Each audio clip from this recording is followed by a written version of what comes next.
All right, everybody. So before we start, I'll just make a few quick announcements that I'll also repeat at the end of the class today. Today's session is going to be a teacher's roundtable looking at the topic of creating mastery through Aikido. The reason we're doing a teacher's roundtable is because there's been a bit of a scheduling glitch that has been problematic for already several weeks, and part of the glitch is Richard Strozzi, Heckler Sensei, he's been called away on a trip. So we're going to have to schedule him at quite an odd time, which is going to be this Tuesday, October 3rd, at our normal times, whatever time zone you're in. And I realize that for like people in North America, that's during the work hours. But so if you can sneak out and, on a coffee break and, do Zoom on your phone, please try to join.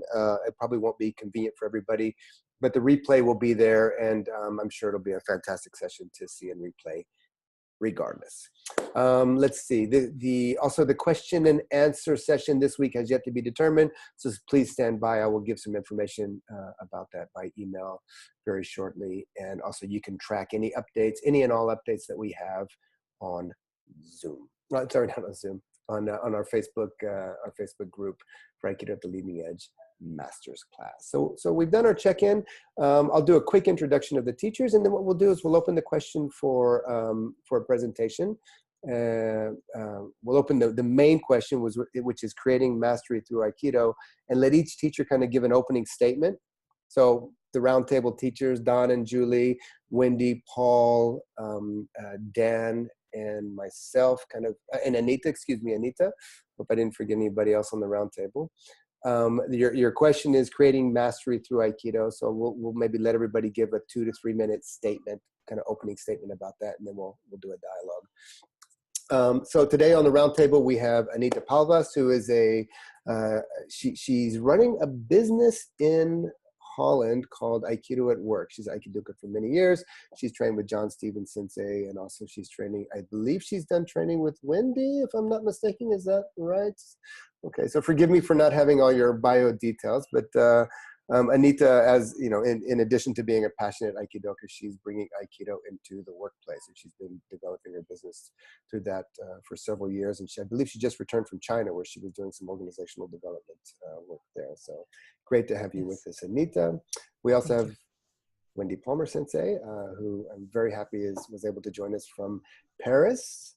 I think she's been traveling a lot, so I really appreciate you giving us your time, Wendy. We'll get back to you in just a moment. Paul Linden Sensei is with us today. Paul had a great session last week on combat and peacemaking, a package deal. So it's great to have Paul back in the Zoom room with us. And Don and Julie have also joined us from Washington, D.C. Of course, they're from Tampa, Florida. But they were just up in D.C. for the weekend with Sao Tome Sensei for a big instructor seminar. So it's kind of appropriate that they're jumping in on this call again today. And Dan Messisco Sensei, who has been graciously agreed to join the Teachers Roundtable. Dan was part of our Aikido at the Leading Edge Telesummit, and he was a wonderful voice on one of the panel discussions. I believe it was about Aikido and non-duality.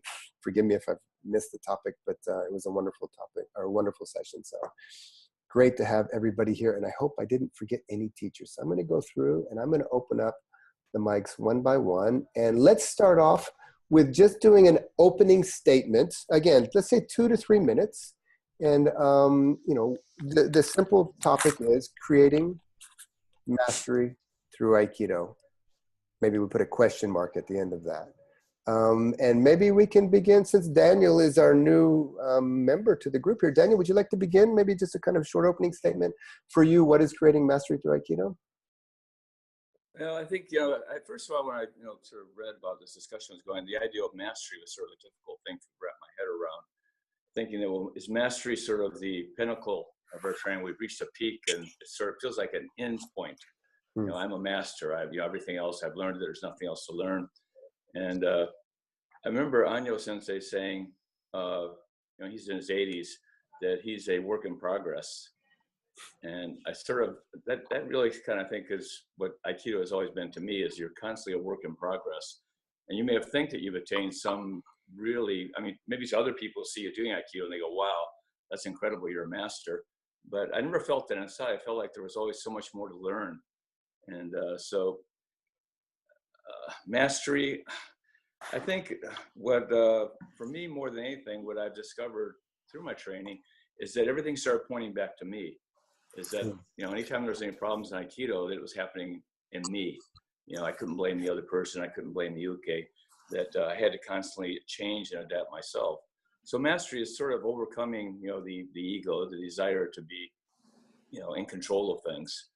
And especially for me on the uke side is where I learned so much, is that I have to sort of surrender to what the process is going on and become a part of it.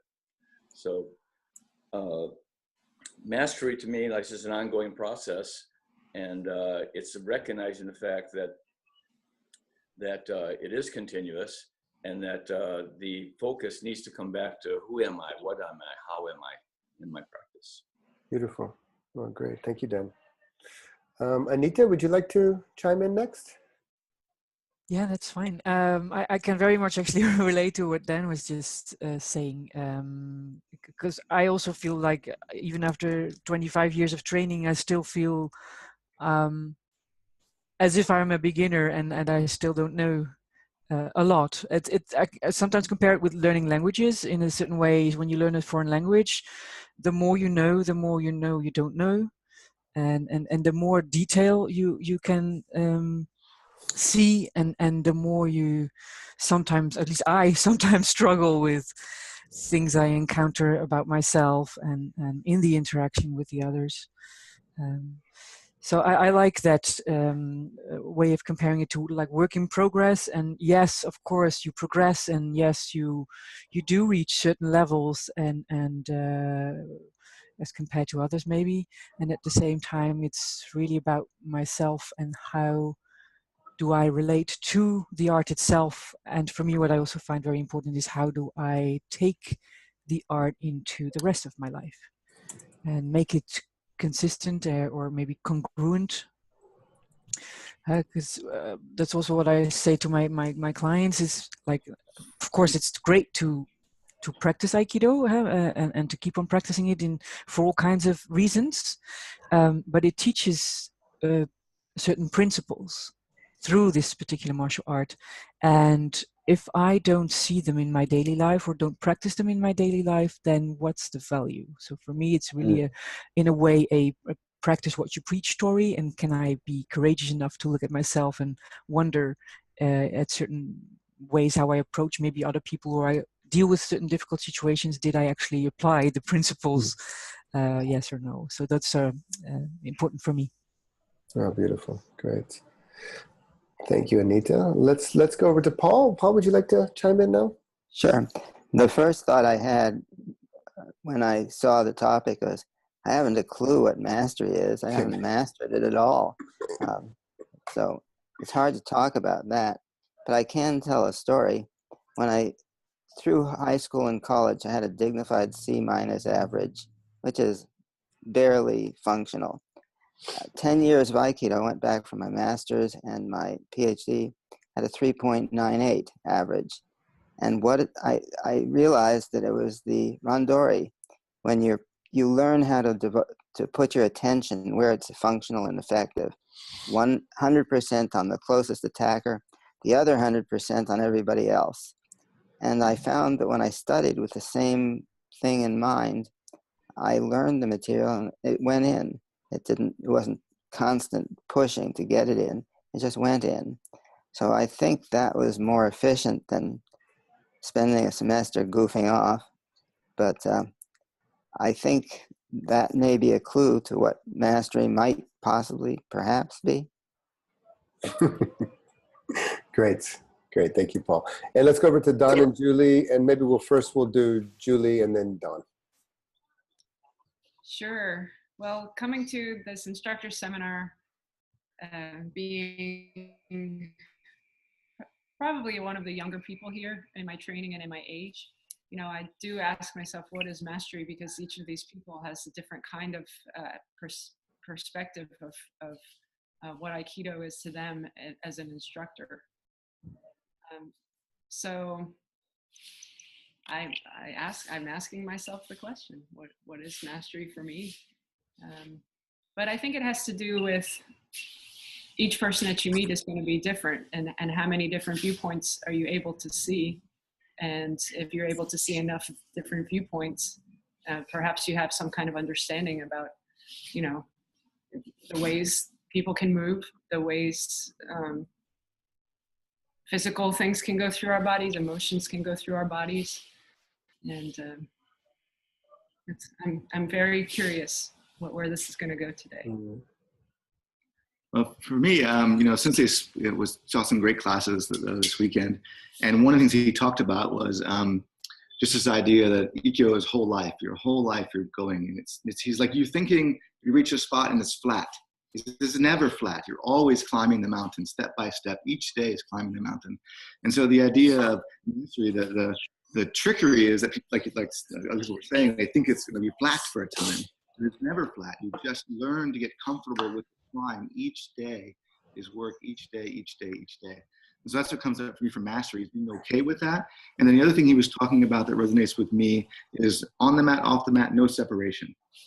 Eventually, mastery for me is when I feel like I have some mastery, when I can have no separation from my daily life and my Aikido mind, my how I'm trying to be present in the moment on the mat. Can I take that all the time off the mat? And the more and more I can do that, the more I feel like I'm getting closer to that ideal of every day training, every day improving. So that's for me when I think about mastery. I think about that. Great. Thanks, Julian. Don and Wendy, we'll pass it over to you.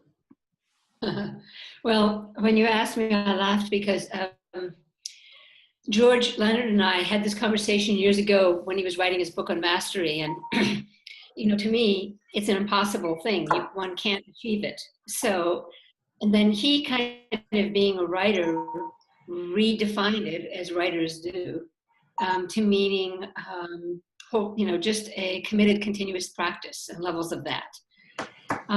I also laugh because when people introduce me, when I'm giving a talk or in organizations or whatever it is, the only thing I ask them, I said, you can say anything you want, please don't call me a master. And they often do. I'm like, Jesus. Because it's something that I imagined it was something that's really not really achievable, but rather an ideal that we move toward. And I agree with everything everyone said. For me, you know, the next step of self-development is to bring it off the mat, which I've been trying to do. I mean, I've been training for 45 years, and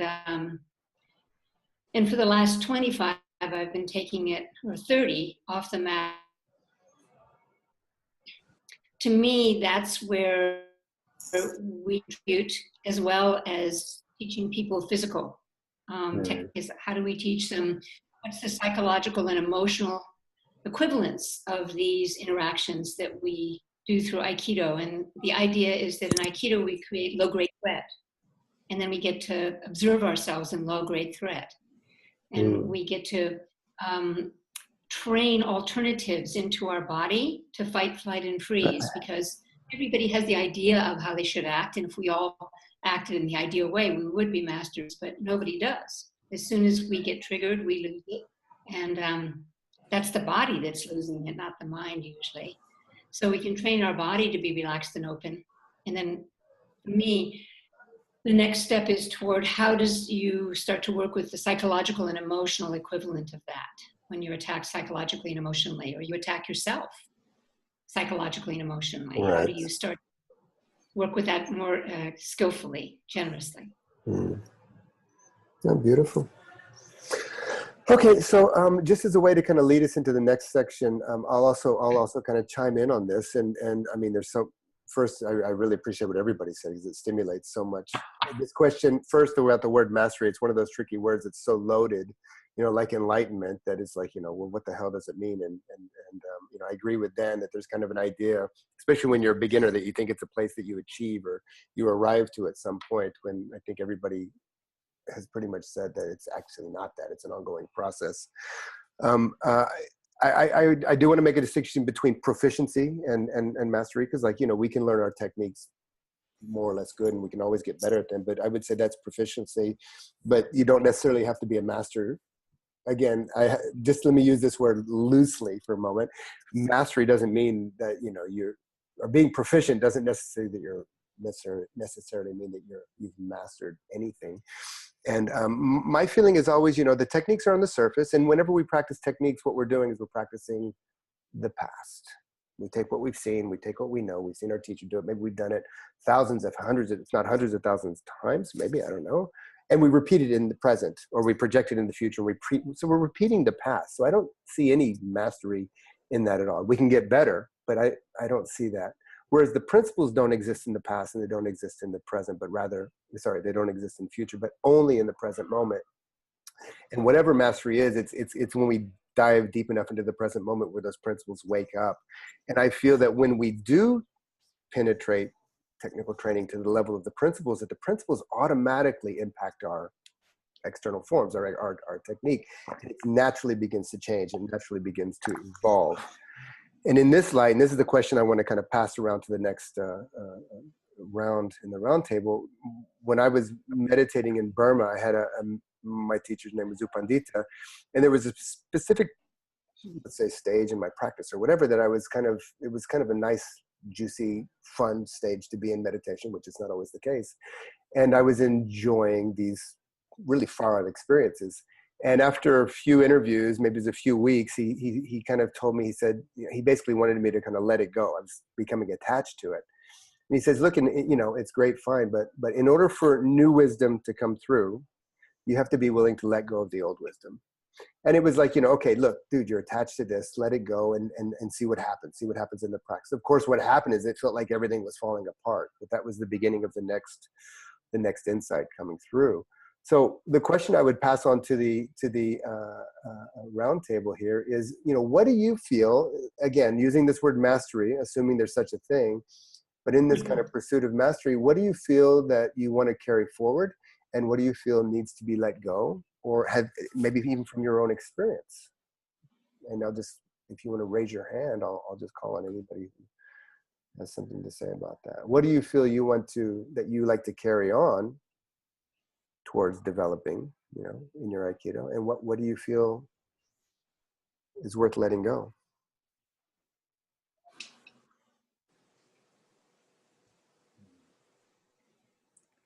And if you want to, okay, Dan. Okay.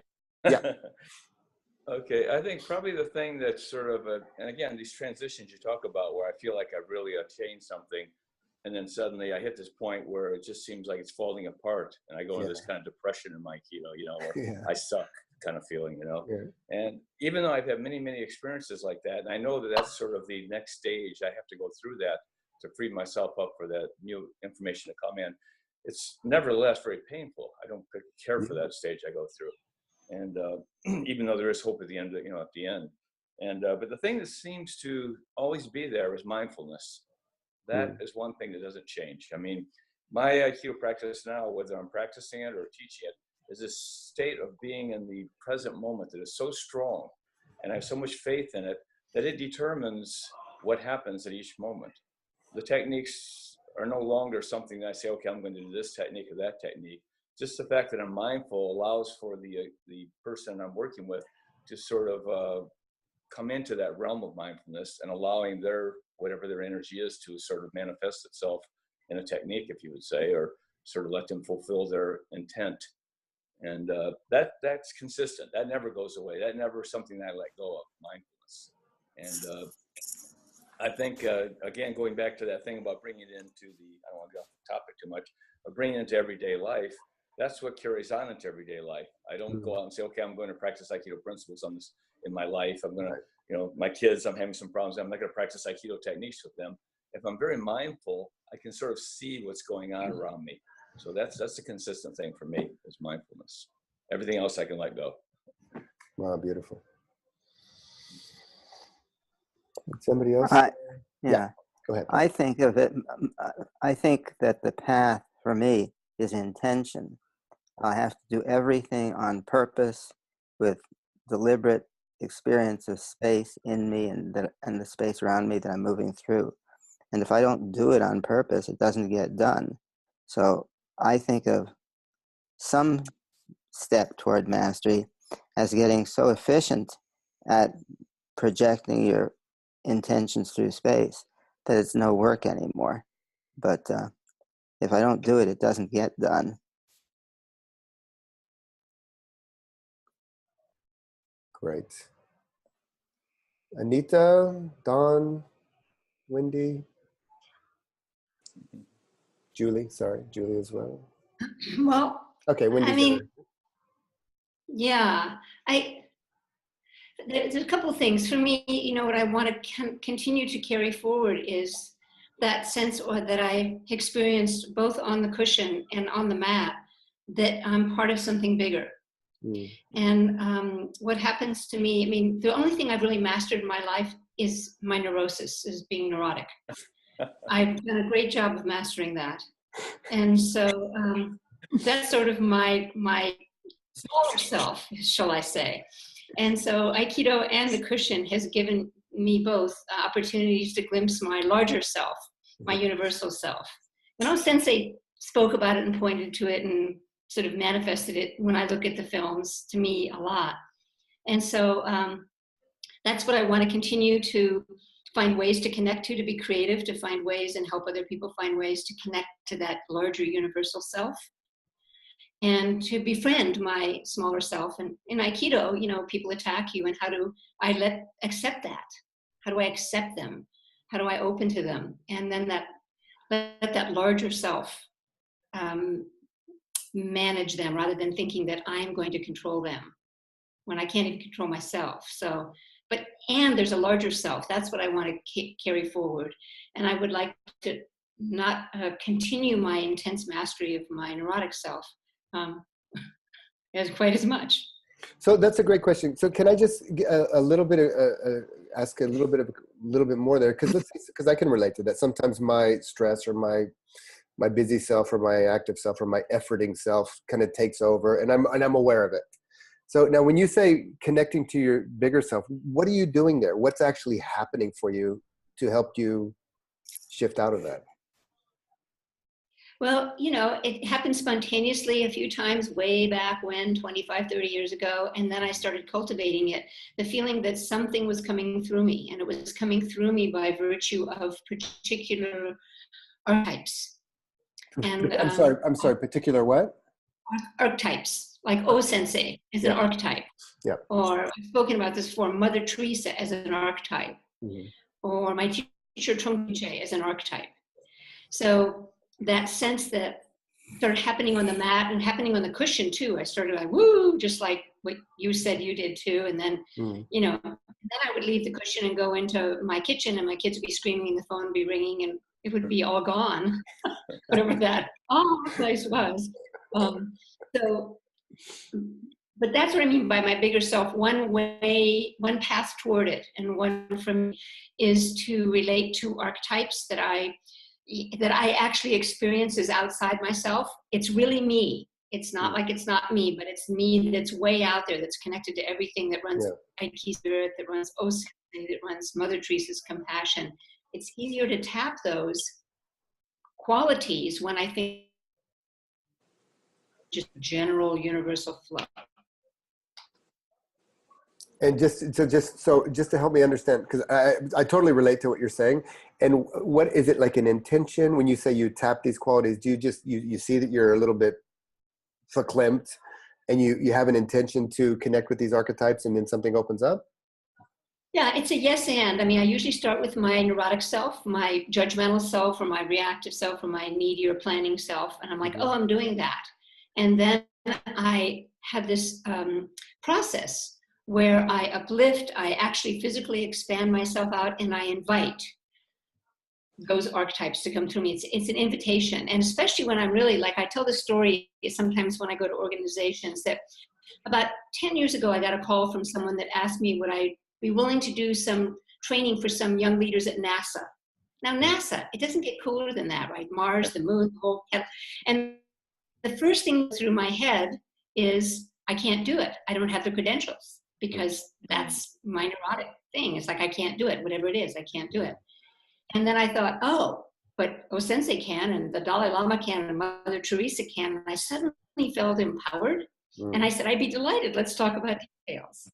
So immediately by literally inviting them, saying, okay, you guys, I can't do this. Help me. And it's me. It is me in the end. That's the big me. But one way to get to the universal me is to think of it as other and invite them to come through me. And then I realized that actually is me. I don't know if that sounds too convoluted or not. No, not at all. But and it's also your let's say your smaller me, I can see it as a separate self, and I might like it or not like it. But your bigger me, I relate to it because it's also me in a way. That's right. It's it may all not be. of us. It may not be my specific archetype, but it's something I can. If it is, like something I can connect with. She's drawing you into a positive experience that she's creating in her body. Right, exactly, and it's resonating in the field, Yes. and I'm actually picking that up. Right.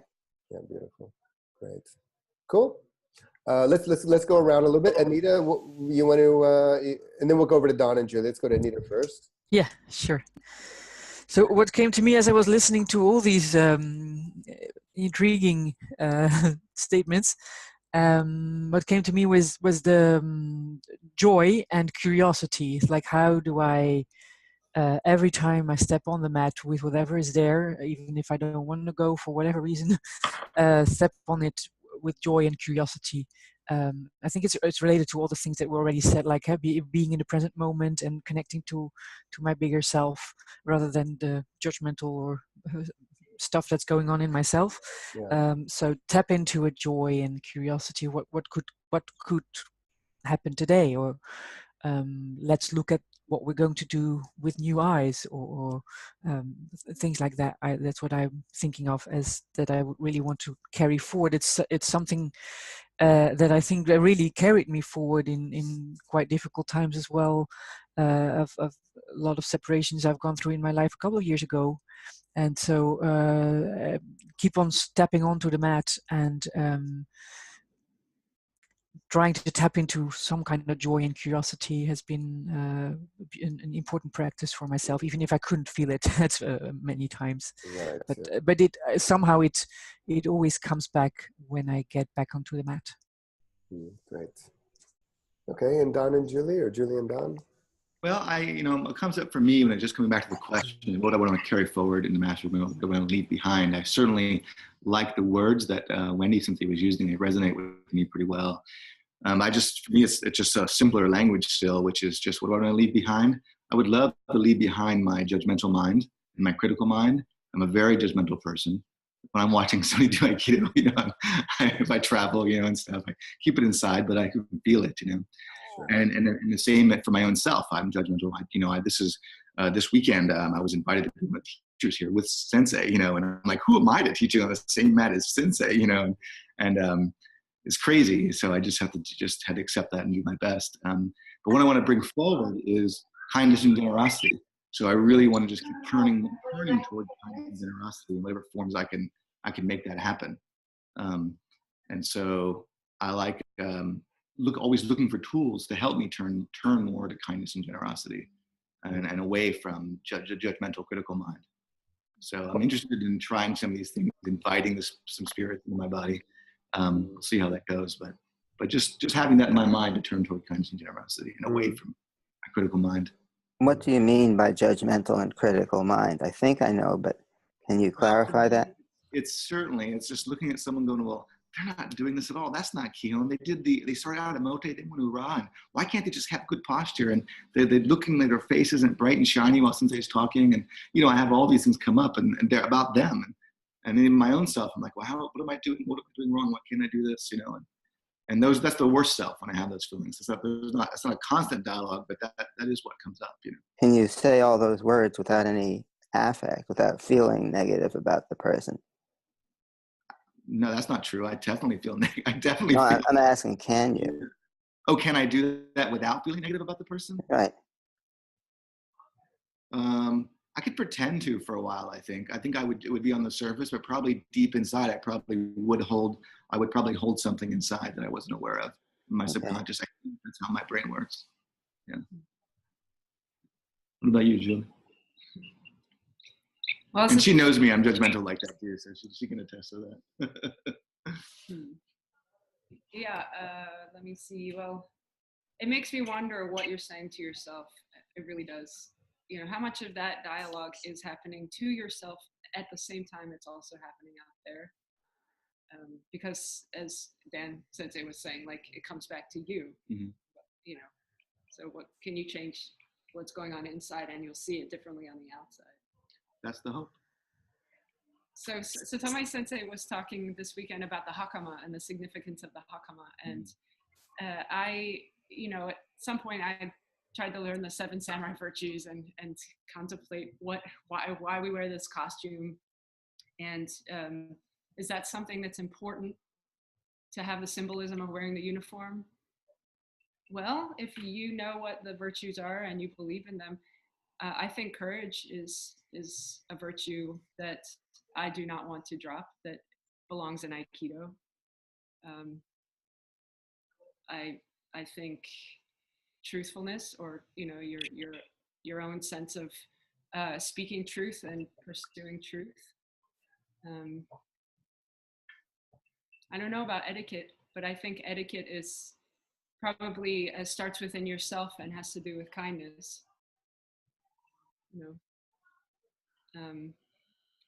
So then the question is the uniform important? Is the significance of the pleats of the hakama, is that important at all? And I think a lot of people on this panel would say, no, probably not. And some people might say, well, it reminds me to be courageous. So I guess it depends on if we need the reminder. And I still do. Sometimes I still do. Yeah, I mean, I think that we all do. It's like what Dan was saying, you know, we're always moving along into a new thing. And when we move into the new thing, we need something to anchor us there, some type of guidelines or something to hold on to it, something to tether us to that developmental stage. And it could be the pleats and the hakama, it could be the Dalai Lama, it could be a new mantra, it could be a new child, for example, you know, that we want to be a better person. But what I'd like to do is, if possible, is just to, because I like what Daniel said about, you know, it all kind of comes together. You know, you let's say you get a new something in Aikido, and what I heard you saying, you know, in different words, was that you experience a moment or a period of wholeness, or more whole than you were before, and it's kind of cool new way of being, and then it starts to fall apart, and then there's this, and you know, and then there's this process of actually sucking. You know, wow, this kind of sucks. But what you were saying, Daniel, is that, if I understood correctly, that you know that that's kind of the way forward, that you trust that going through that will lead you to a new understanding of wholeness, or a new understanding of a deeper connection. Is that what you were saying? Yes, it doesn't take away from the depression, I feel. You know, when you feel you suck, you feel like you suck. Right. Even Totally. though there's hope. You know, and I think that's important. I do feel that way. You know, I mean, it's not like I say, oh yeah, this is one of these stages, there's no problem. Because the whole feeling of I suck and I'm no good, I don't know what the hell I'm talking about, you know. This is a kind of an example. Just last night, I mean, I've been doing Aikido for a long, long time, you know, plus 50 years. And you would think that I would have some kind of a skill to be able to deal with, you know, threat and things like this. So I'm in the kitchen last night late, and you know, I've got a Labradoodle that's just so cool, you know, and he has these big lovable eyes, and he knows I'm the weak link in the family. So whenever, you know, no one's looking, I sneak little goodies to him, you know. And my wife is adamant, don't give him that junk food. It's not good for him. So there I'm in the kitchen, finishing up a piece of my son's birthday cake. He's looking at me, and I hand him the cake. My wife runs in the corner, comes around the corner and goes, ah, like that. She screams, right? I freeze. I taste adrenaline in my mouth, you know, the steel wool in the mouth. I'm just sitting there in this horrible, you know, like that. And I just, oh my God. All this training and being busted giving cake to my dog. I'm terrified. I'm frozen, you know. I mean, and I think, have I progressed at all? I mean, shouldn't I just be able to relax and say, hey, you know, I'm sorry, I was feeding him cake. But no, I was terrified, you know. And so it's those kind of things that sometimes depress me, you know, that I feel like I'm somewhere, and then realize that, you know, nothing's really changed in my life. I feel like I'm still this person who, you know, will panic in a situation, you know, or will do the wrong thing. And I'm saying, you know, has all this training done me any good? Sure, on the mat, I can walk out there because it's my it's my venue. I walk out there and I feel like, wow, I own the mat, and things happen. And then, I get into, situations in the world, everyday world, where I'm not on the mat and it doesn't work out that way. And I think, well, I'll say, well, bring the mat into the world. I'll tell the students, bring the mat out there, but it's nice to say that, but, we get lost in samsara, I guess, we get lost in everyday stuff. And it isn't until we step back on the mat that we sort of regain that, and maybe for some of the other people here, they're able to take that out into their life, I just haven't been very successful at that, and it's a disappointment for me.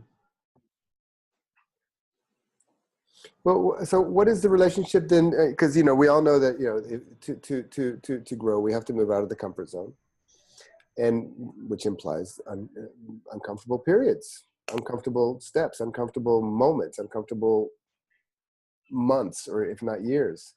So what is the relationship to the path of mastery in that? Because for sure we can be Sisyphus, and we can say, oh no, this is good for me, and keep pushing that damn boulder up the hill endlessly, attached to discipline. Or we could be Icarus and say, to hell with that, I'm going to be free and fly and burn ourselves on the sun.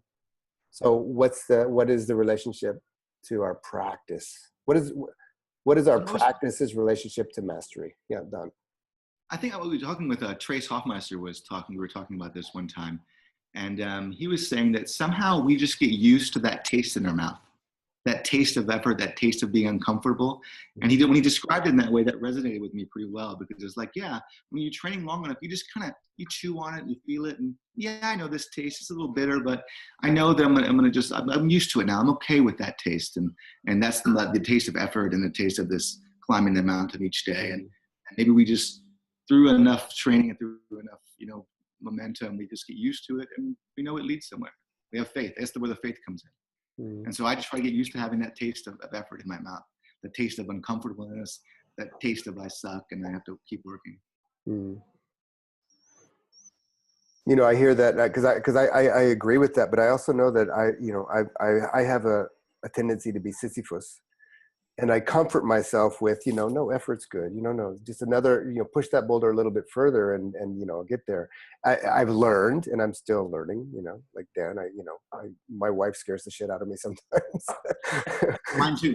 But I have learned more or less to step out of the way of the boulder, where I feel okay. But then I realize again, I'm pushing the damn boulder.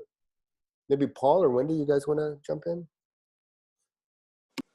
Well, I'll just say that, I see it in a positive light because, when I was in Bhutan and seeing the devotion of these people, and it got me back into devotional practice, which Aikido is a devotional practice in a lot of ways. So I've gotten, for the last many years, I do a bunch of prostrations as well as mantra. And, every time you push yourself back up off the mat, you get thrown and you push yourself back up. To me, it's devotional, and I find there's great comfort in the devotional practice of sort of polishing my turds. So Trungpa Rinpoche used to say, the problem with you Americans is you throw your garbage away and buy compost. And he meant psychologically and emotionally. Sure. And we all have our shitty little selves. And I'm an avid gardener, and if you don't put compost on your plants, they won't grow well. So I think that struggle, that sense of whatever that is of great value. I think it deepens us. I think it helps us to connect to our wisdom and compassion, because we struggle with it. And then we can recognize other people who are struggling with stuff too. And I think there's merit in the struggle. And it doesn't make me unhappy, and it doesn't make me bitter. I just realize that I have a shitty self, and it comes up, and I try to befriend it. That's the mindfulness part. In Aikido, the problem with Aikido is that the tendency is to correct really fast and go back to center. Right. And the nice part about the mindfulness practice is you get to hang out with your shitty little self and befriend it. Because in Aikido, you're not encouraged to do that. You're encouraged not to stay off center and like, oh, look, I'm off center. Oh, that's okay. You're like, get your ass back on center because another attack is coming. Whereas the sitting on the cushion and looking at my judgmentalness, Don, I'm with you, my neediness, my resentment, my all of that, and befriending it, and then struggling with it. I think there's great merit in it. It actually makes me feel really connected and really good. So I don't see it as a negative. I had a client come to me who had started yoga. We'd been working for a while, 6 months or so. She said she wanted to stop being judgmental and not make judgments, which is a different concept. So I pulled a knife on her and she went, ah! I said, no, that was a judgment. And she got it pretty quick. I think of it all as physiological. If I am unfriendly, disrespectful, untruthful to myself or to the other person, my body registers that. I weaken. And if I can open and be kind-hearted and respectful, it's a step in the direction of something, but it's nicer that way. So I see it as very concrete. And the devotional part, I guess for me, the devotional part is I love helping people. When they get this smile, when they throw me down and I can't do what somebody else did to them, then they're happy, and it's worth it to see that smile. It's totally worth it. Yeah, nice. That's for sure. Let's see. Let's go to either Julie or Anita, or both, hopefully, and then we'll open it up for questions if any of the participants have questions. So Anita or Julie, you'll have to open your mics if you're gonna. Yeah, so much to contemplate here, actually. And I relate to a lot of actually, I relate to everything that's been said. So I'm just wondering what could I still add to this? I mean, uncomfortable periods. I mean, in a way, and this sounds maybe just really simple, but in a way, each time stepping back on the mat and just training and practicing is a way to go through this. And I definitely recognize this feeling shitty about myself and all that. And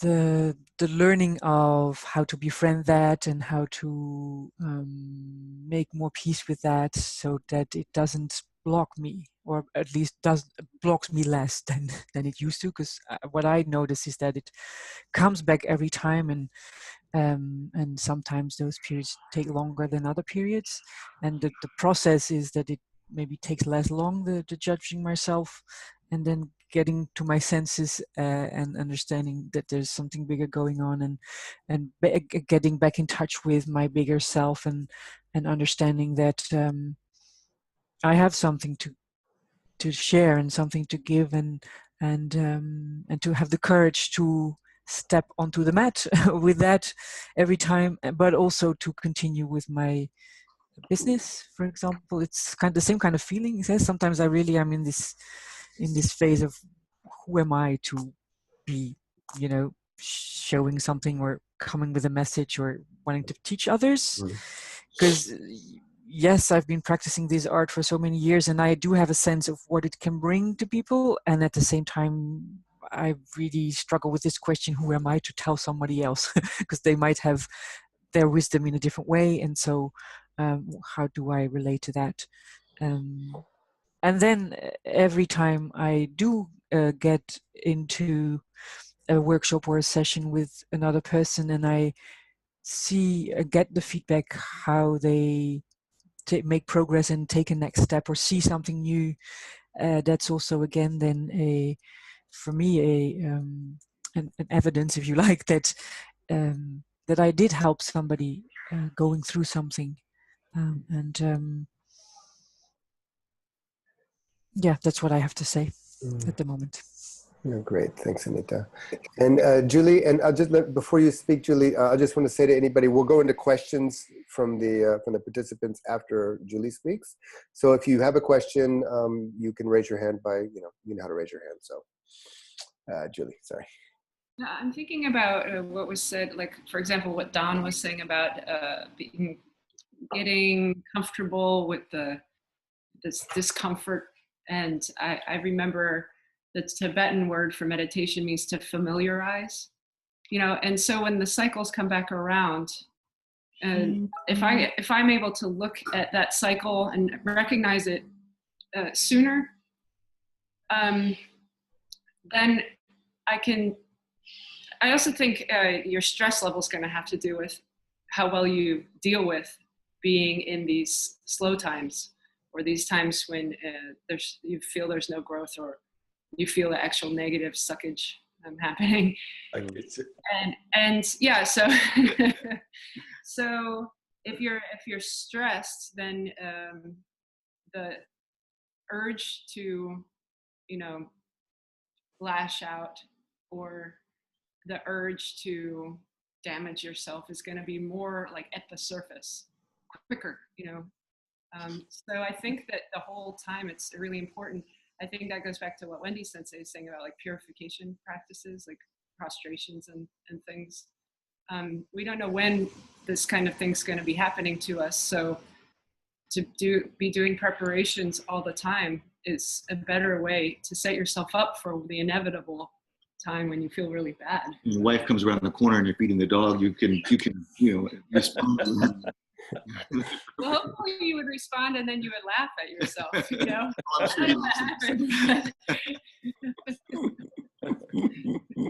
But laughter being the first response instead of anger or you know, self criticism.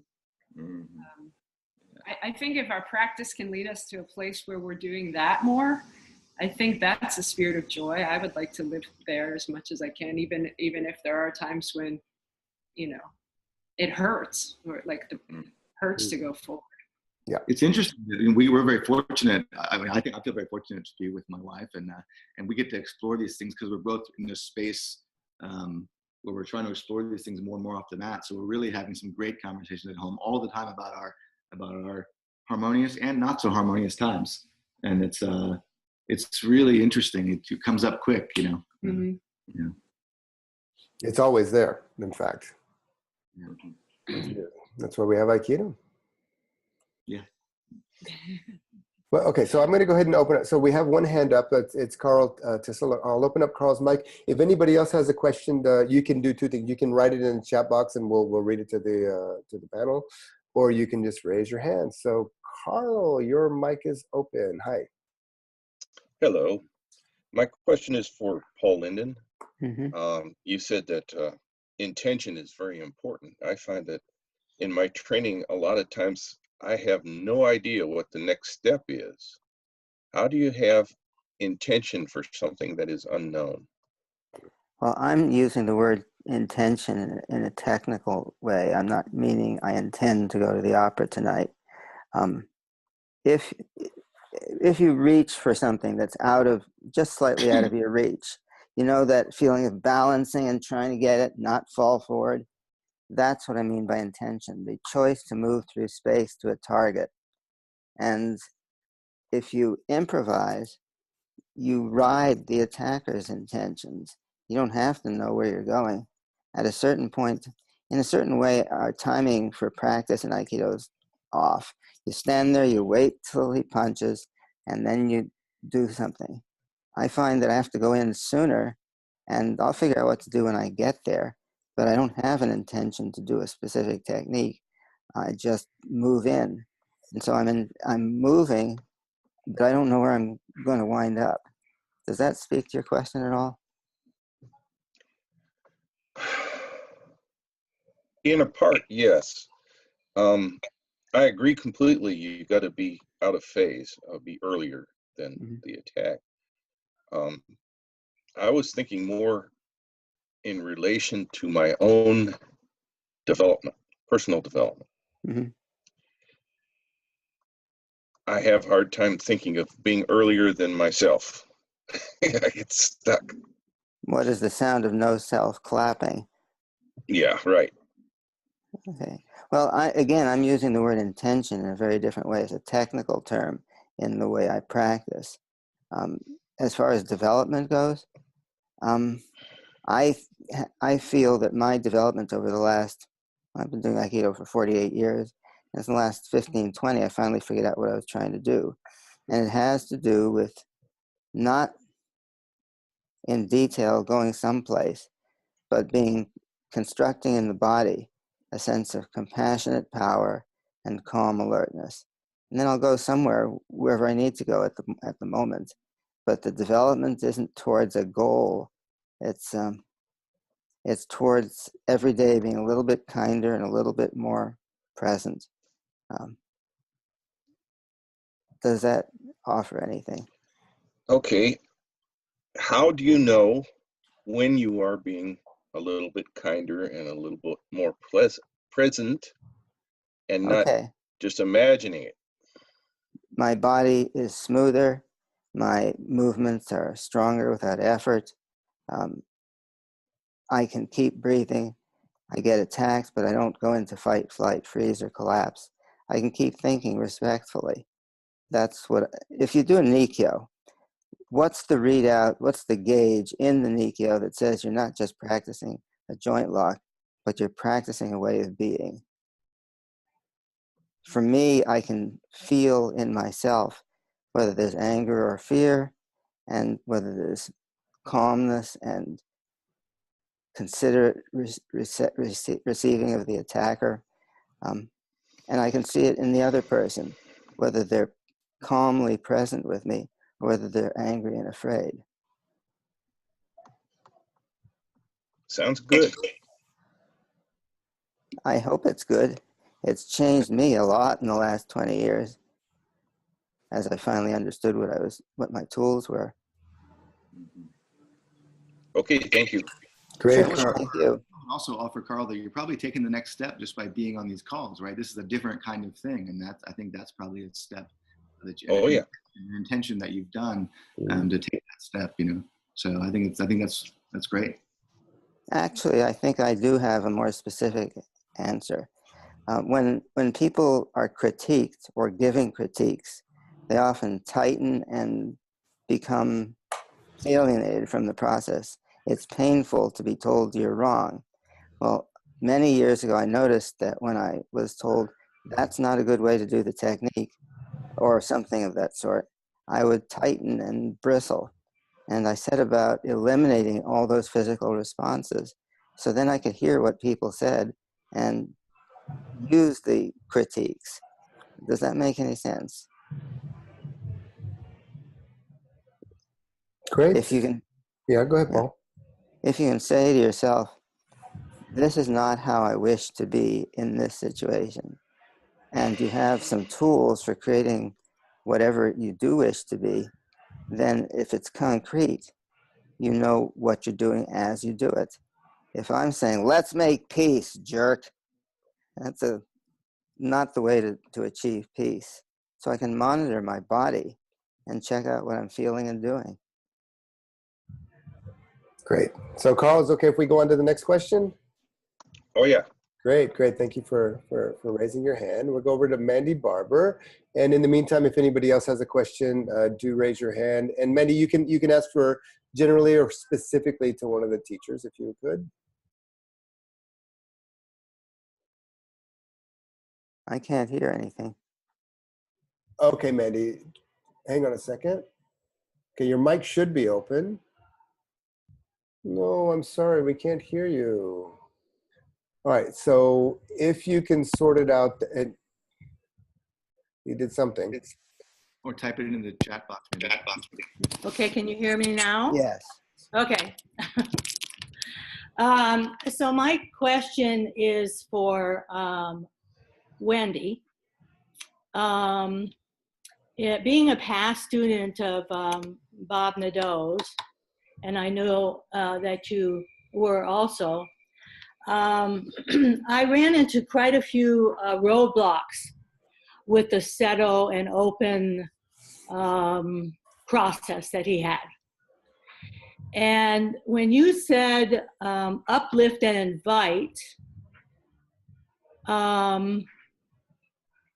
that it reminded me that whenever I ran into these roadblocks, which came as kind of dark walls or plateaus. I would feel like I'm on a never-ending plateau and I wasn't learning anything. I would imagine, if I can use that term, that I was channeling, O Sensei or another student who was more further along than I was, and kind of rebirth as that person. And that helped me get through. Can you still hear me? Yes. Okay, and that helped me get through the plateau, the block, because settle and open was only taking me so far, and the imagining is what I called it, but the uplift and invite, an archetype in, and then, in my imagination, I was that person, helped me to overcome those blocks. And I'm wondering if that's where your uplift and invite came out of. Well, it didn't come out of a direct relationship to being blocked by the settle and open. It came from, I blew my knee out and I couldn't walk, and slowly I could walk. And so for about 9 months, I did Aikido, and I taught Aikido, but I could only stand on one leg. Mm. And I don't know if you've ever stood on one leg, but you can't put all your weight down. You can't, you have to. And so I was sitting, meditating in front of O Sensei's picture, and thinking, how do I do this? And I heard this voice say, Wendy, you're between heaven and earth. Use heaven. So I started running up energy, and it took me about 2 or 3 years to be able to do it, so that I can take a lot of impact now and take it up instead of down. It took years. In the beginning, I had to actually ask my ukes to be light, which was very hard on my ego. I was always this tough chick who could handle all tough guys, and suddenly I couldn't. I had to ask them, would you be gentle on me, because I only have one leg. But little by little, as I got better and eventually I've been able to stand on both legs, I started using the up energy. And then I started watching the O Sensei videos, especially toward the end of his life. And he runs, in my view, huge amounts of up. Huge, he's stabilizing up. And so that's what really triggered the up. And then the invite comes just because of my neurotic, if we all have a cartoon blurb over our head, when we get triggered, mine is always, I can't do it. It won't work. That's my cartoon, is like a no. And so rather than talking myself into, no, you're good enough and you can do it, I just thought, I'm going to let something else do it, because I literally can't do it. And so suddenly, then something would do it. It would come through me. So that's where those two, the idea of uplift came from an injury. And I was very grateful. In the end, I'm incredibly grateful that I got injured that badly. Ironically, it was a terrible thing. And then it turned out to be a great gift. Like the horse that ran away, that story. And everybody said, oh, I'm so sorry to the farmer, your horse ran away. He comes back when he's another horse. Everybody goes, great, you're so lucky. He goes, we'll see. And then son is riding the horse and he falls off and breaks his leg, and so on. Yep. So seemed like it was a terrible thing. It was a gift. It seemed like my sort of neurotic self-critic that's so heavy-handed, that always comes into, I can't do it. It won't work, is actually the doorway to me inviting. So sometimes our most difficult aspects are the doorways to our greatest potential and spirituality. Good, thank you. Thank you. You're welcome. Miles, you're muted. Thank you.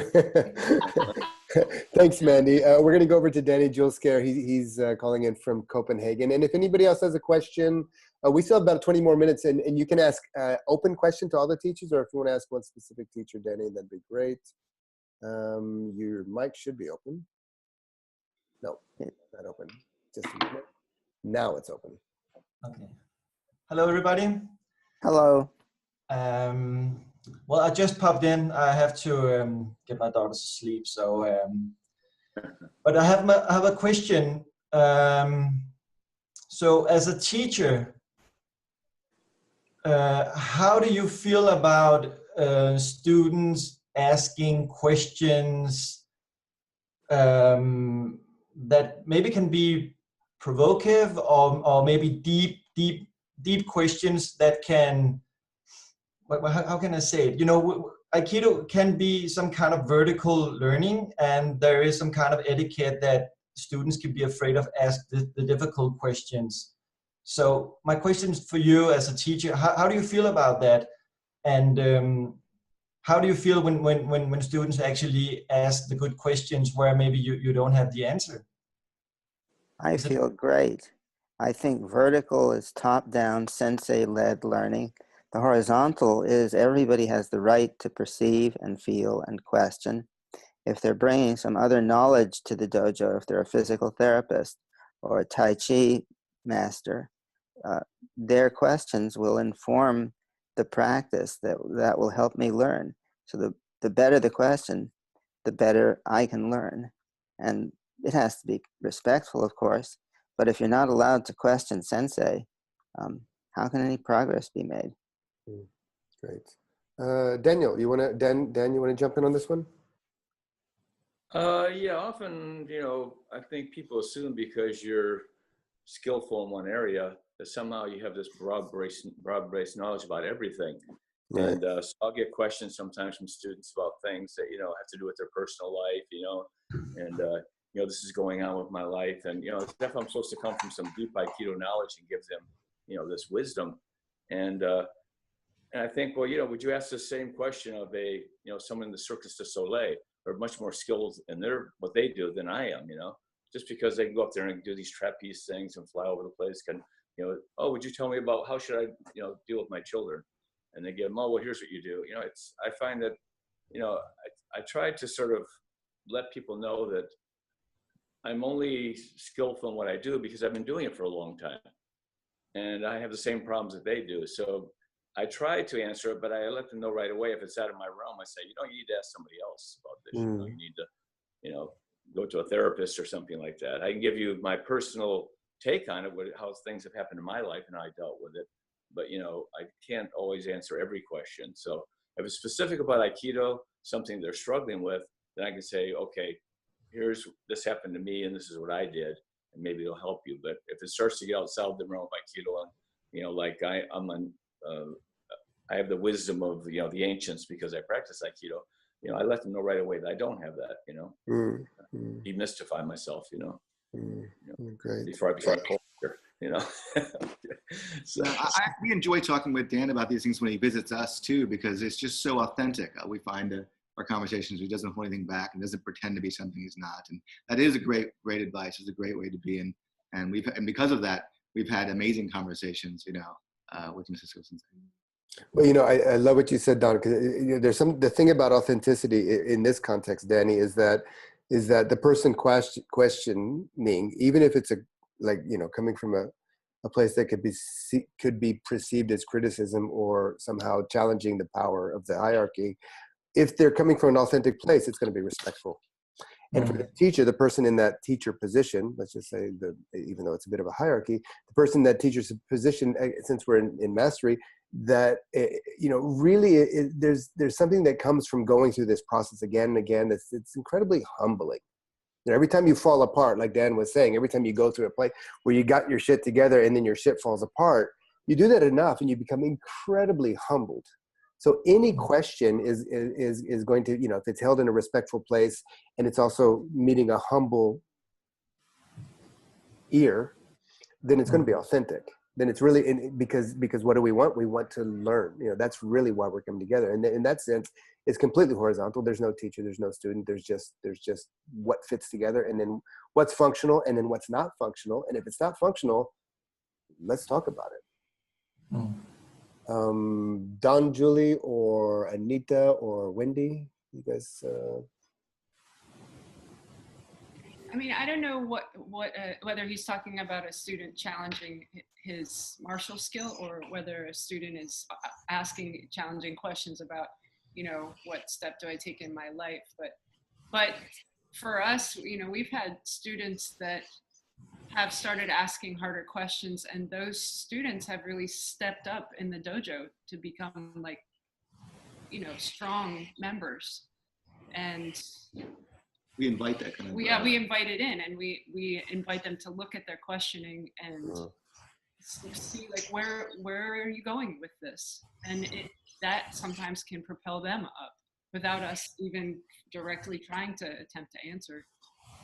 I even in one of the sessions we did at the dojo recently, I invited the students to say, look, if you ask a question to the teacher and you think they're sidestepping it, call them on it. Like, don't let your teacher get away with that. Challenge your teacher in that way. And so that then it helps the teacher grow. It helps if I'm in the teacher role in that day, it helps me grow, because now I'm like, wow, I got to really figure out a good answer for this question. So Don, can I ask you, because I actually agree with you there, but I also had a Japanese teacher. Do you do that with Satome Sensei? Well, I ask Sensei questions, but he answers the question that he wants to answer. So, it might have been something 3 months ago. Yeah, Sensei says. Cool. But if I can say, I think it's I don't know if it's some kind of shadow in some dojos that the students are maybe afraid for asking questions. My experience is that many people just take what they've been taught as truth, or this is how it is, this is how we do it, without actually questioning. And then when we go off the mat, they have a lot of questions, and I'm like, come on, why didn't you ask that question? So how can we encourage that shadow of these kind of students to maybe step into? Of the students or of the teachers? Well, the teachers have to invite the students, and how do we break that? But wait, can I ask you, Danny? Because if I know you're talking about a glass ceiling in the teaching context, and you're asking questions above the glass ceiling, and the context doesn't want to go there. Yeah. Yeah. So, well, they could be well, these teachers that we have in this context is pretty mature and pretty developed. So this is a very nice group, but. Where I come from and what I have experienced is that it's not that all over the place. It's like there is a hierarchy, and it's like the question is not invited in that matter that, I'm still the teacher and I have the truth, so ask the right questions. So my question is, how do we invite the Aikido group to be more developed? How do we involve by asking good questions? We should probably figure out how to get people to know how to ask a good question, because I can understand from some teachers' point of view, if you're a very famous teacher, and some of the people on this panel are, and they travel around, and I don't think they want the same question like every day. Oh, why do we have a mote in a ra? Okay, I'll answer that again today. And it's like some point you want to move on, and you can't move on because you're getting the same question from the person who's trained for 4 months. So I kind of understand why we don't want to invite anybody to ask any question. There are no stupid questions. I actually don't believe that myself. So I would say the challenge is, how do we encourage students to be responsible for their own training, thoughtful about their question, explore resources that they have available, and if they still need some struggle, look for some guidance from the teacher or senpai. Okay, so a little humor into this. All right, so this will be the last one, Dan, because we got 3 more questions, and then we'll go to the other panelists. Go ahead. This is a humor again that I sometimes tell my students. The secret to being a master instructor, I have 6 principles or 6 methods. First one is confound them with contradictions. Next one, number 2, mesmerize them with misdirection. Number 3, amaze them with asinine analogies. Number 4, subdue them with subtle simplicity. Number 5, master them with meaningless mumblings. And finally, the classic, baffle them with bullshit. So, this is just as a joke. A lot of teachers actually do a lot of that, So. All right, cool. That's a more serious thing. Okay, so this kind of, I felt that released a lot of energy here, but we had 3 more questions, and is Kelly or Roald, is your question related to this one at all? So, okay, so I'll open up Kelly's mic, and then we'll go over to the others. Kelly, go ahead. Hi, thanks, Miles. Hi, everybody. Yeah, just picking up on Danny's question, and I think I get where it's coming from in your response, Miles. I think I probably practice in that context where there's a bit of a mismatch in my interests and what's offered, and Miles, in conversation with you, something that was really helpful was recognizing that I had to make some choices, and one of my choices in staying with that practice context was to, I think your phrase was, enter the dojo in the bandwidth, within their bandwidth, and I think for me it ends up being a much more respectful way to come to practice, rather than expecting that practice space to offer more than it can. And then it's also really compelled me to find other forms of instruction and ways of practice that are not Aikido on the mats, but I think they're very complementary, and in fact helping me grow my Aikido in ways I couldn't have predicted, and I wouldn't have by just having all of my practice aspirations met in the dojo. So I really loved your operating within the bandwidth, and I found for me that was a respectful way to take what was being offered, and really challenged me to go look for the complementary aspects that were outside that bandwidth. Yeah, great, fantastic. So thanks, Kelly. So before we go on, Wendy, do you have any comment on this one before we go to the next two questions, the last two questions, I should say? Are you there? I mean, you and I had that conversation before about how Aikido teachers need to really work with their humility. Yeah. And because, you know, we turn around and 30 people fall to their knees and bow to us on a regular basis, and you're not, if you don't work with it, it'll get to you, and you'll start believing that you're something and you're good. And so I think it takes huge amounts of mindfulness for the senseis to really be aware that everybody's treating them like they're special and putting them on a pedestal, and then resentment happens because they start acting like they're special and they're on a pedestal. So it's a whole thing, and it's one of the irritating things about Aikido that I've struggled with over the 45 years that I've been in it. And I don't have the answer except for myself really try to be mindful about the fact that I don't know everything, although I do sometimes. Over the years, we've had some real bumps with people who've challenged me around certain things, and I tell them this is not a democracy. You don't get to vote. I run the dojo, I make the decisions. Where I live in the Bay Area, there's 80 dojos. So you don't like it, you can go to another dojo. You don't have to be here. But there are certain rules that we work with in this dojo, and that's the deal. But in terms of asking questions, they can ask any question they want. As far as I'm concerned, I just think, you know, to challenge me and say the way you're running the dojo is wrong doesn't work for me. Like that's where I draw the line. But other than that, I think it's built into the art. It's problematic. Yeah. I completely agree. Great. Okay, so we've got two questions left, and we've got about 7 minutes. So Roald, if you could be as brief as possible, and then we'll go to Linda. Okay. God. Okay. Yeah. Oh, trying to be short on this one. So this is a question about direction. We are talking very much about from the mat to the world, but how about from the world to the mat? Like Wendy Sensei's last comment, if people bow to you every day, you should practice humility before you come on the mat. So I practiced spiritual path for 34 years, and I realized that the dojo is life itself. And so we all practice quite basic, like you go for the basic virtues, like gratitude, humbleness, sincerity, these kind of things. And you have to practice them in daily life. That's the only way. It's very difficult to make a practice of that in a dojo. You have to practice them in daily life. And then I came back actually to Aikido after for 30 years being away from Aikido, and I realized this helped me. Can I receive a nikyo with gratitude? If you have any comments to this, it would be interesting. I think it's very easy to practice it on the mat.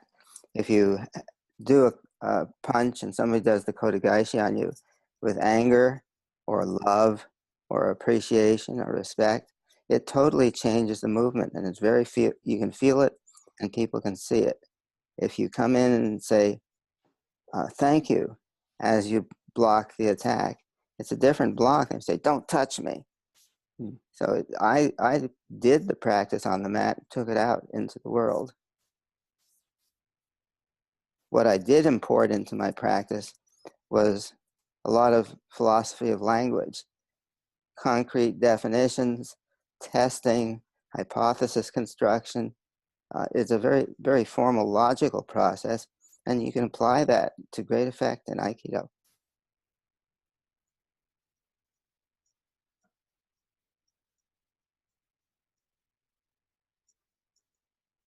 Any other senseis? Miles, you're muted. And the other senseis? Well, I'm not quite sure what your question exactly is. Could you rephrase it? Yeah, that was the difficult part. I only had a few minutes.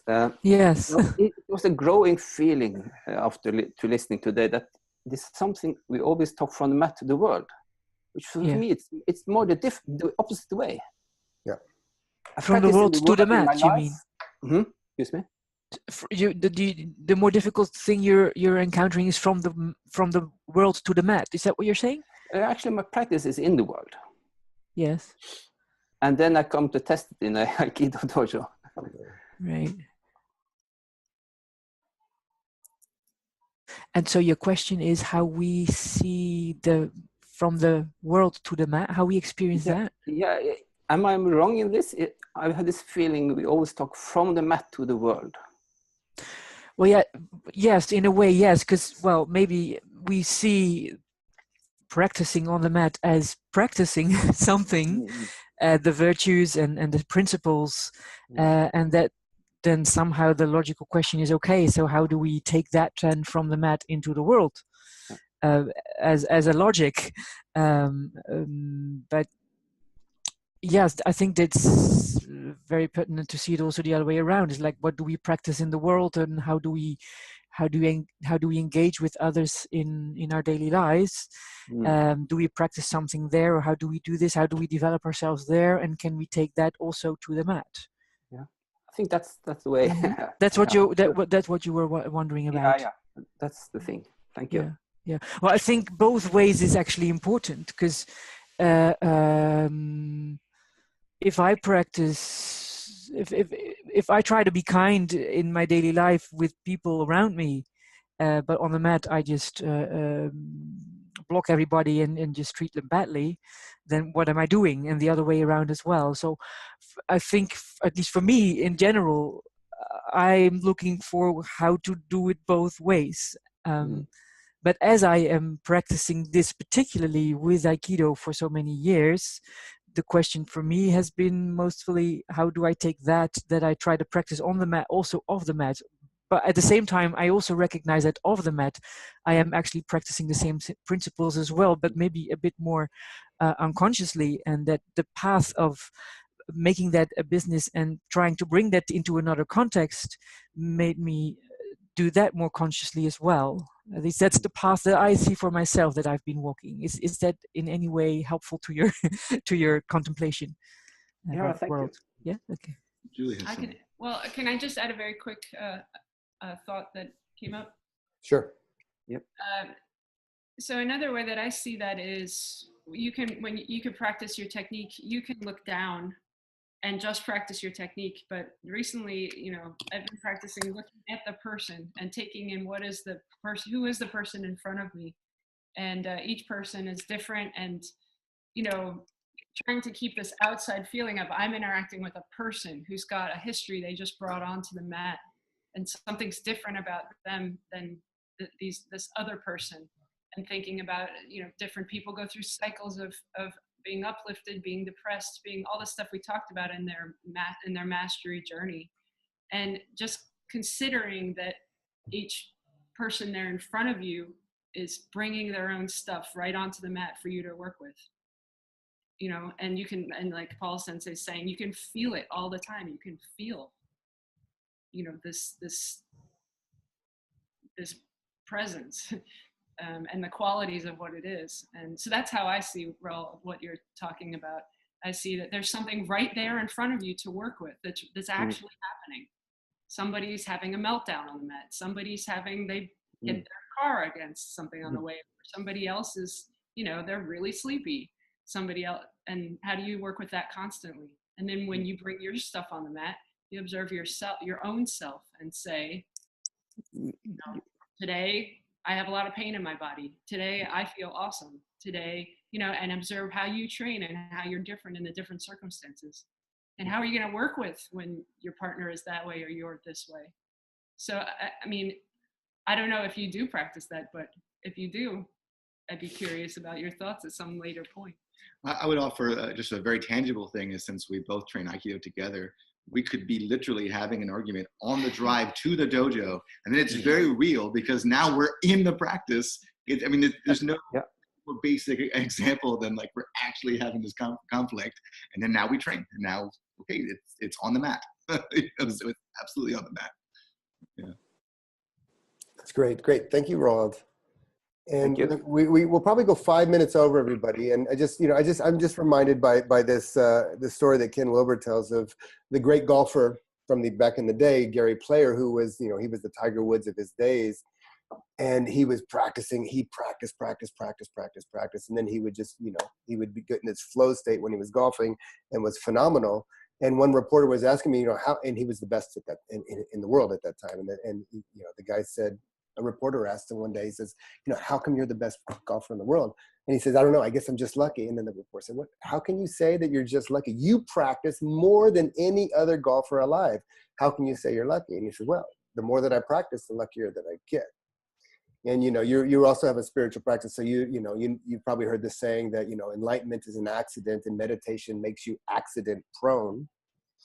So if we put that on top of our Aikido practice, resolution of conflict is really an accident. There's nothing you can do to work shit out. There's nothing you can do, but you can do a lot of practice for those conditions to happen. So resolution of conflict is an accident, and practicing Aikido makes us accident prone in that sense.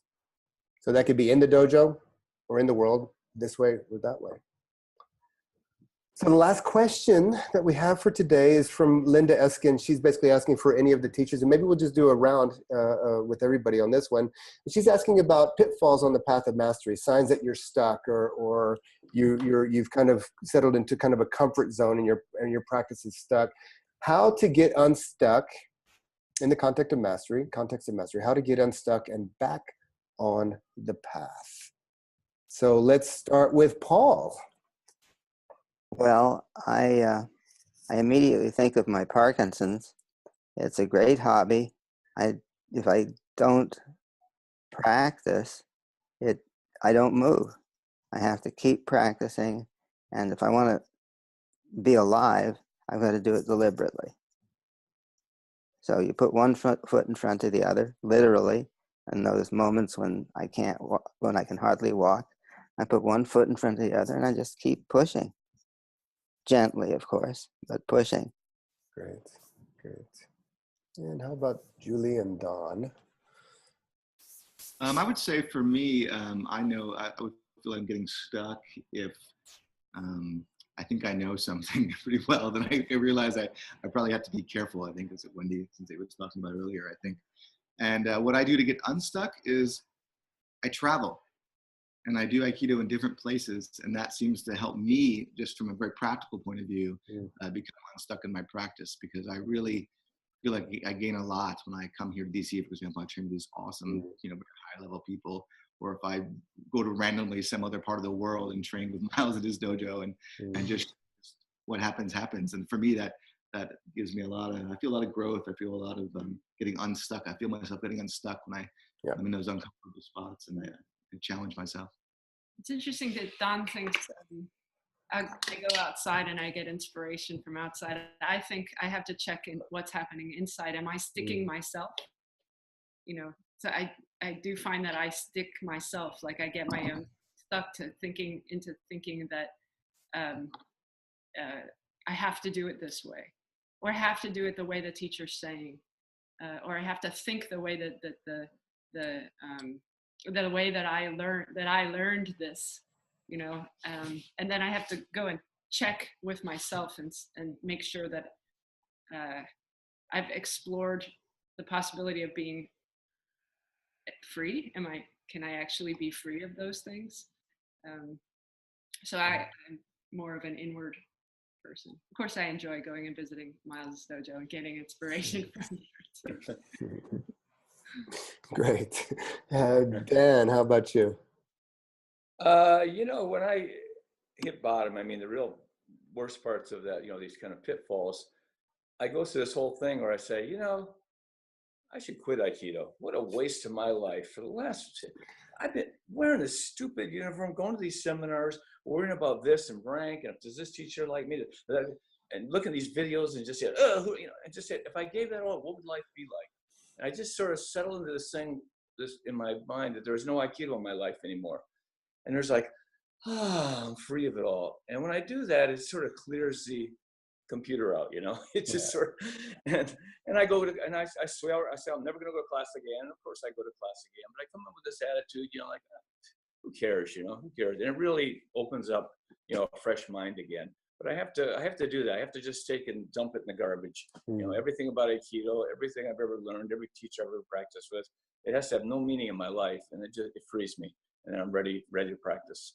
Yeah, great. Anita, you want to chime in? Yeah, sure.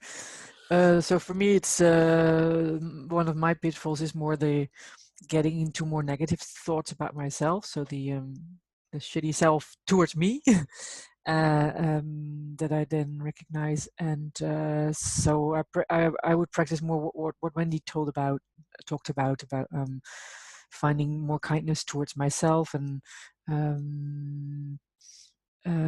letting all of that go and just get on the mat and try to be with a curious and open mind, and park all these negative thoughts and look at it with new eyes, and train actually with a clean slate, and whenever those thoughts come up, just gently park them. That's what I try to do. Great.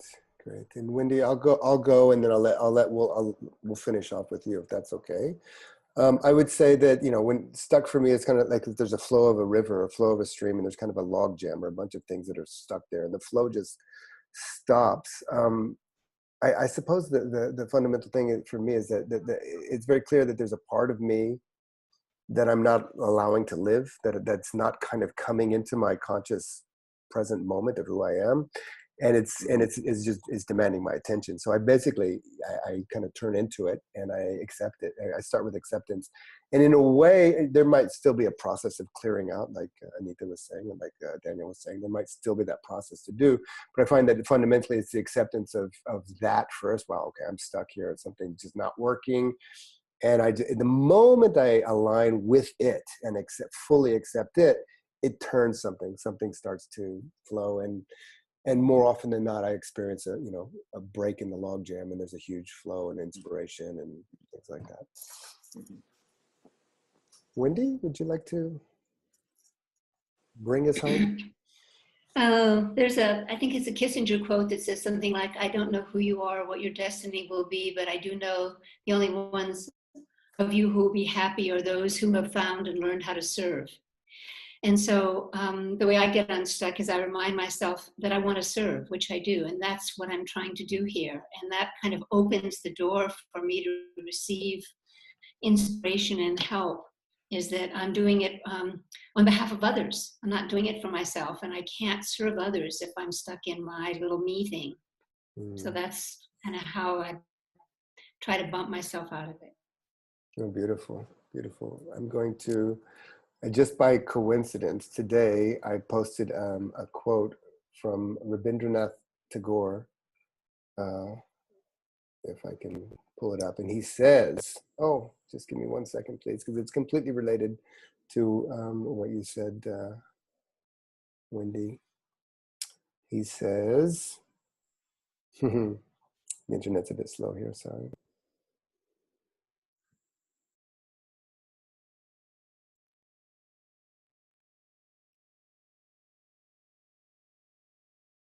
Yeah.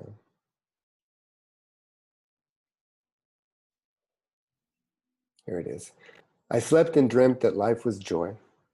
I awoke and saw that life was service. I acted and behold, service was joy. Rabindranath Tagore. So maybe we can finish with that. I want to thank Wendy and Anita and Dan and Don and Julie and Paul Linden Sensei for joining us on this Teachers Roundtable. And I definitely want to thank everybody who was able to bring your questions and your beautiful energy. Everybody's mic. Okay, everybody, your mics are open. Thank you very much. Thank you. Thank you, everyone. Thank you all. Thank you. Bye-bye. Alrighty.